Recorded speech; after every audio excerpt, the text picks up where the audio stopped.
Excuse me ভাই, তোমাদের নাম কি? জয়। আর তোমার? হ্যাঁ, তাহলে আমি কিছু কোশ্চেন করে থাকি, যদি আনসার দিতে পারো 50 টাকা করে পাবে, ঠিক আছে? তো তোমরা কি আমার সাথে ওই গেমটা খেলতে চাও? ঠিক আছে, খেলা যাক। ওকে, তো কটা আনসার দিতে পারবে?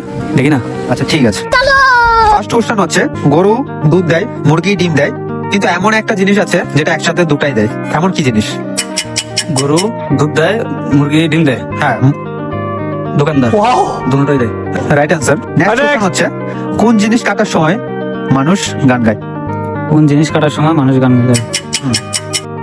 কেক। Right answer. তৃতীয় নাম্বার কোশ্চেনটা হচ্ছে, জিনিসটা তোমার কিন্তু ব্যবহার করে অন্যরা বেশি, জিনিসটা কি? জিনিসটা আমার, ব্যবহার করে অন্যরা। হ্যাঁ, আমার নাম। Right answer. চতুর্থ নাম্বার কোশ্চেন করি আবার, ঠিক আছে? এমন কোন জিনিস মেয়েদের দুটো গরুর চারটা? মেয়েদের দুটো, গরুর চারটে। হুম, জানি না। গাইস ভাই তো এটা পারলো না, তো তোমরা যদি পেরে থাকো অবশ্যই কমেন্টে জানিয়ে যাও। কোশ্চেন আনসার দিতে পেরেছো, তার মানে 150 টাকা হয়েছে। তো তুমি যদি আমার চ্যানেলটা ফলো করে রাখো তাহলে দ্বিগুণ টাকা পাবে। তো তুমি কি আমার চ্যানেলটা ফলো করে রেখেছো? না। ও ঠিক আছে, তুমি যেহেতু 150 টাকা পেয়েছো, তো এই নাও তোমার টাকা। Thank you. Thank you.